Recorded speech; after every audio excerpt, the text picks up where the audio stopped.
The night started off with a boy named Greg Garrett, who had been playing in the backyard around 9 p.m., catching fireflies and looking at the sea of stars.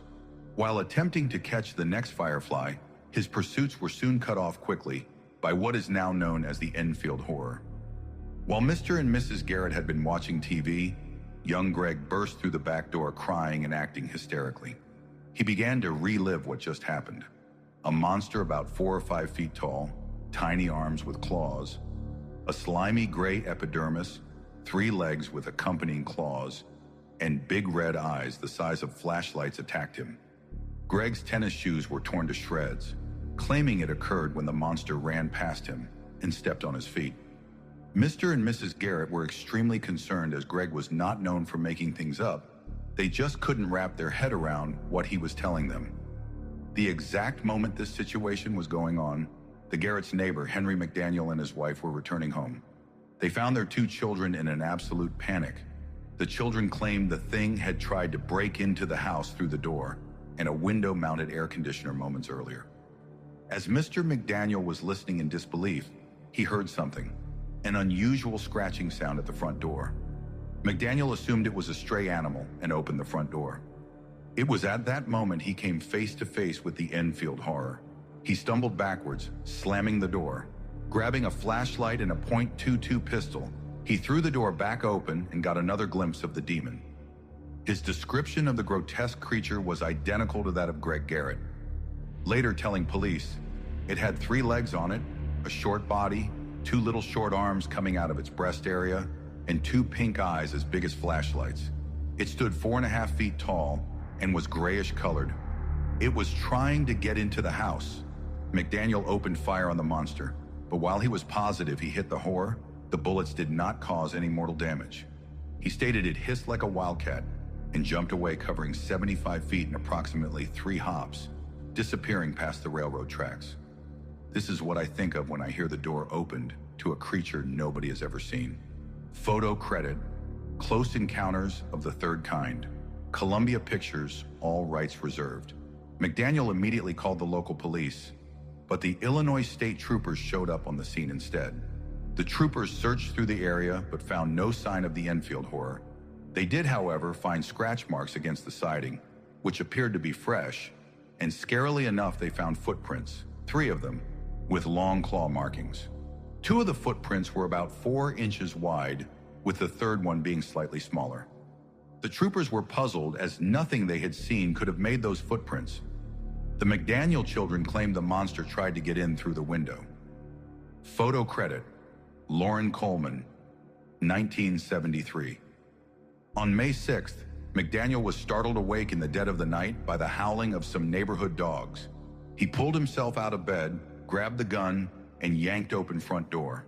Upon opening, he said he got a better look at the monster, from some distance, negotiating the trestles of the railroad tracks. This time it wasn't in a hurry, it just moved down the tracks. The Enfield horror leaped over these tracks in 1973. In the days following the odd story, McDaniel felt compelled to tell everyone he could about what he had seen. Before long, droves of monster hunters arrived. Floods of news trucks, scientists, and curiosity seekers descended onto the town. At one point, the town was becoming such a circus of media frenzy and tourists, the White County Sheriff threatened to arrest McDaniel if he didn't stop talking about his experience.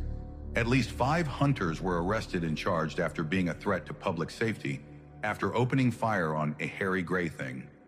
The judge claimed they were simply out to raise hell. One man, Rick Rainbow, who was a news director for WWK-9 in Kokomo, Indiana, claimed to have seen the Enfield horror as well. Him and 3 other men witnessed the horror around an abandoned house, not much further from the McDaniel house. Rainbow could not get a clear description of the monster because it was in shadows and had its back towards the men. He did describe it as being gray, 5 feet, tall and stooped over. Rainbow did manage to record the ungodly screams of the Enfield horror, but that recording was not released to the general public. Those cries were heard by others over the next several days, near the railroad tracks close to the McDaniels' house. After that night, the creature jumped over the tracks, this time for good. Just as quickly as the monster arrived, it disappeared, never to be discovered again. In 1978, a case study was opened by a group of researchers who tried to make sense of the situation.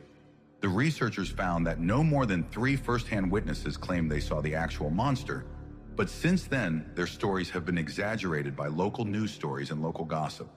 It became a bizarre game of telephone where each additional story snowballed into something bigger and more animated. Now, if all these reports are real, why did nobody take any photos of the evidence? The aluminum siding scratches, the footprints, the torn-up tennis shoes, or attempt to get any sort of real proof from the monster. Could this be considered a crime scene? May people who think it was an elaborate hoax to bring tourists into the town could not explain who 2 separate neighbors who told the police the exact same description without conversing with each other first. The marks on the ground also didn't suggest foul play. While the case remains largely forgotten today, it still is one of the most curious cases and makes you wonder what really took place down in Enfield. It has not been reported on for almost 40 years, but that's not to say it isn't still out there waiting to terrorize another town.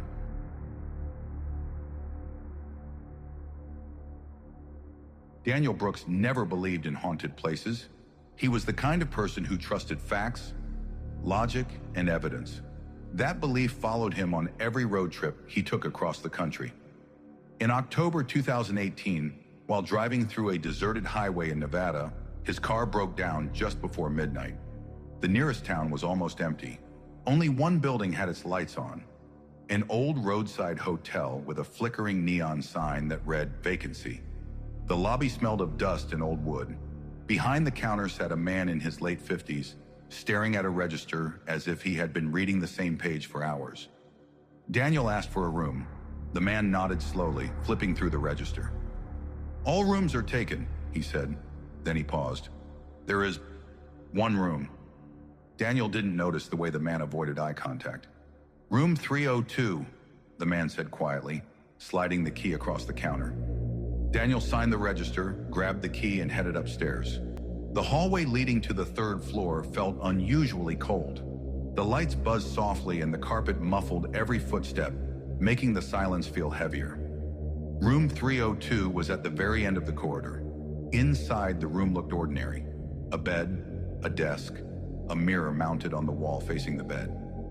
Daniel dropped his bag, checked his phone, and noticed the signal was gone. No network, no internet. He shrugged it off and lay down. At exactly 2:17 a.m., Daniel woke up. He didn't know why. There was no sound, no movement, just a sudden feeling that something was wrong. The room felt colder than before. Then he heard it, a soft creaking sound. The bathroom door was slowly opening. Daniel sat up in bed, watching it move inch by inch until it stopped. The air grew heavier, almost difficult to breathe. He stood up and walked toward the bathroom. Nothing was inside. When he turned back, he caught his reflection in the mirror. For a moment, everything looked normal. Then the reflection smiled. Daniel didn't. His heart started pounding. He stepped back, and the reflection stayed still for a second longer than it should have. Then copied his movement. He checked his phone. The screen was frozen. 2:17 a.m. The time didn't change. Suddenly, the lights flickered. The mirror began to fog up. Even though the room was freezing, words slowly appeared on the glass. "You're early." Daniel stumbled back, grabbed his bag, and rushed out of the room. The hallway was empty. No lights, no sound. When he reached the stairs, he noticed something terrifying. The 3rd floor didn't exist. The floor numbers skipped from 2 to 4. Panicking, Daniel ran back to room 302. The door was open.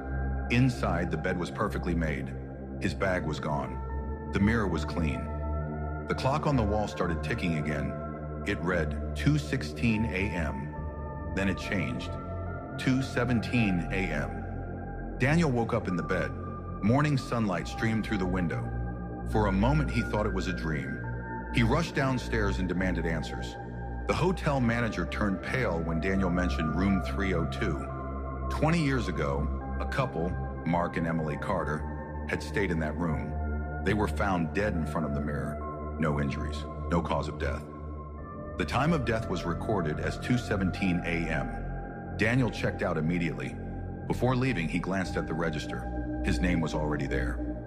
Room 302, signed, dated 3 days before he arrived. Weeks later, Daniel contacted the hotel for security footage. The footage showed him entering room 302 that night. It never showed him leaving. The last frame froze at 2:17 a.m. Daniel never stayed in hotels again, but every night at exactly 2:17 a.m., he wakes up to the sound of a bathroom door opening and a smile he didn't make.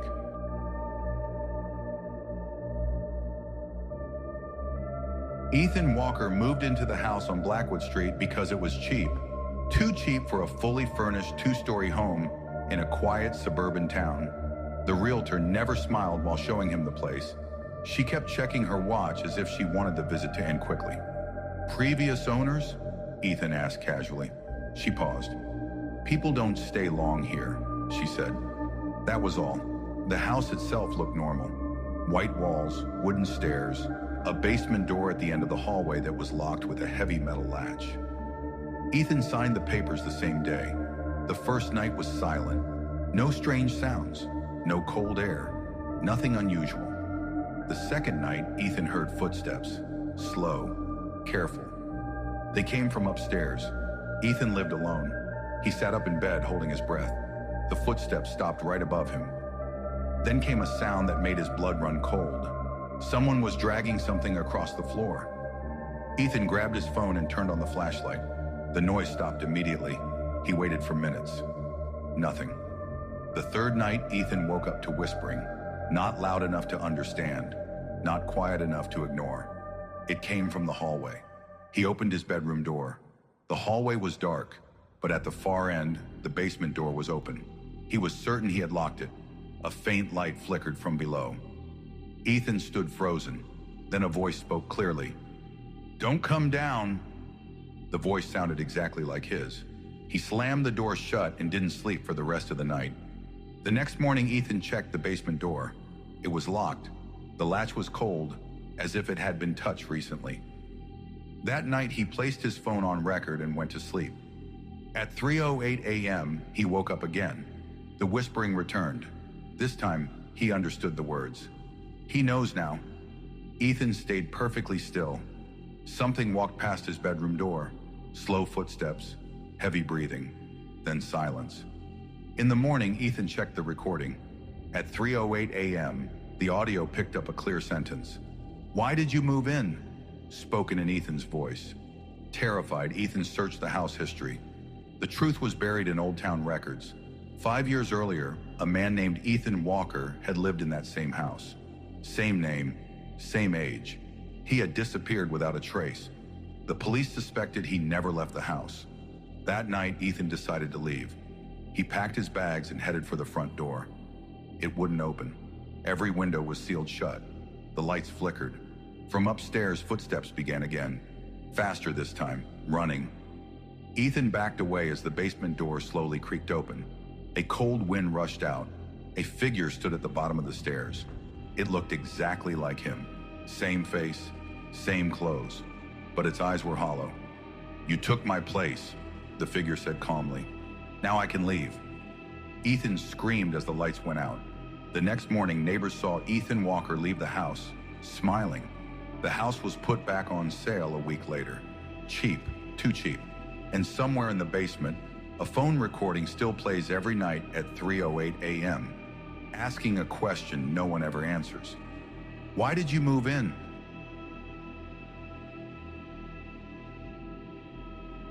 Lucas Reed had lived in apartments all his life. Thin walls, noisy neighbors, constant movement. So when he finally saved enough money to rent a small house on the outskirts of town, it felt like freedom. The house stood alone near a patch of woods. No close neighbors, no streetlights, just silence. The landlord handed Lucas the keys without much conversation. No warnings, no rules. Just one strange sentence before leaving. "If you hear knocking after midnight, don't answer." Lucas laughed it off. The first few days were peaceful, too peaceful.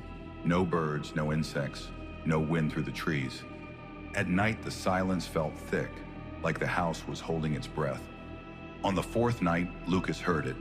A knock, slow, careful, 3 taps. Lucas checked the time on his phone. 12:41 a.m. He froze. The knocking came again. 3 taps. Perfectly spaced. Lucas stayed still, his heart pounding. After a minute, the knocking stopped. The next morning, Lucas checked the front door. No marks, no scratches. That night, the knocking returned. Same time, same rhythm. Lucas whispered to himself that it was just someone lost. He stepped toward the door. Before he could reach it, his phone buzzed. A notification. It was a voice memo. Recorded at 12:41 a.m. Lucas pressed play. His own voice whispered through the speaker, "Don't open the door." His hands began to shake. The third night was worse. At 12:41 a.m., the knocking was louder, desperate.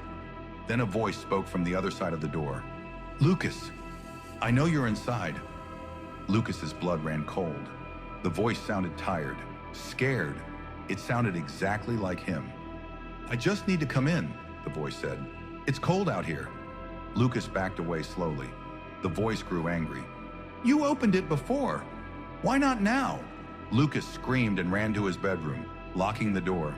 The knocking continued, not just on the front door, on the walls, the windows, the ceiling.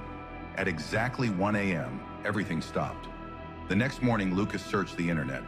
Buried deep in an old forum, he found a post. Same house, same knocking, same time. The post ended with one sentence: "It learns your voice." That night, Lucas packed his bags.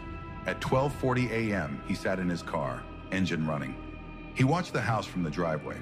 At 12:41 a.m., the front door slowly opened. Something stood inside the darkness. It waved. Lucas drove away without looking back. Weeks later, the house was rented again. The new tenant moved in on a quiet night. At 12:41 a.m., someone knocked on the door, and from the other side, a familiar voice whispered, "I know you're inside."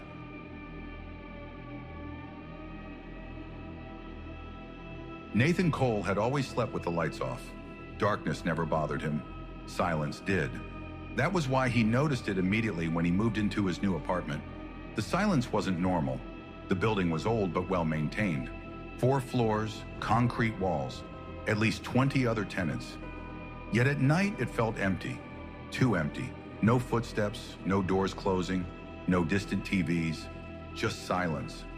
On his first night, Nathan lay awake, staring at the ceiling. At exactly 1:26 a.m., he heard a sound. Breathing, not his own. It was slow, controlled, right beside his bed. Nathan held his breath. The sound stopped. He told himself it was stress. New place, new city. The next night it happened again. 1:26 a.m. Breathing, closer this time. Nathan turned on the lamp. Nothing. No one. But the air felt disturbed, like someone had just stepped away. On the third night, Nathan tested something. Before sleeping, he placed his phone on the table and turned on the voice recorder. At 1:26 a.m., he woke up. The breathing was louder now, right near his ear. He didn't move, didn't blink, didn't breathe. After a few seconds, the sound slowly faded. In the morning, Nathan listened to the recording. At 1:26 a.m., the audio picked up 2 distinct breaths. One was his, the other was not. Later that day, Nathan asked the building manager if anyone lived in the apartment next to his. The manager frowned. "That unit has been empty for years," he said. "No one stays there long." That night, Nathan locked his bedroom door. At 1:26 a.m., the breathing returned. This time it was joined by footsteps, slow steps, circling his bed. Nathan squeezed his eyes shut. A whisper followed, soft, close. "Don't turn around." Nathan felt the mattress sink. Something sat beside him. Cold fingers brushed against his hand. "You can feel me now," the voice said. "I'm almost complete." Nathan screamed and turned on the light. The room was empty, but the indentation on the mattress remained. The next morning, Nathan found something under his bed. A photograph, old, faded. It showed a man standing in the same bedroom, same bed, same walls. The man looked terrified. Written on the back were 4 words: "It breathes at night." Nathan searched public record. The truth chilled him. 5 previous tenants had lived in that apartment. All 5 complained of breathing sounds at 1:26 a.m. All 5 disappeared within a month. Their bodies were never found. That night, Nathan decided not to sleep. He sat on the bed, lights on, staring at the clock. 1:25 a.m. The room grew colder. The lights flickered. The clock changed. 1:26 a.m. The breathing started immediately, but this time it came from inside Nathan's chest. He gasped. Something forced air in and out of his lungs. A shadow formed in front of him, tall, thin, incomplete. "It takes time," the thing whispered, breath by breath. Nathan felt himself weakening, his vision blurred. Then suddenly, silence. Nathan woke up on the floor. Morning sunlight filled the room. The clock read 9:12 a.m. For a moment, he thought he had survived. Then he noticed something horrifying. He wasn't breathing, not on his own. His chest moved slowly, perfectly, as if something else was doing it for him. Nathan smiled. At 1:26 a.m., someone else in the building heard breathing.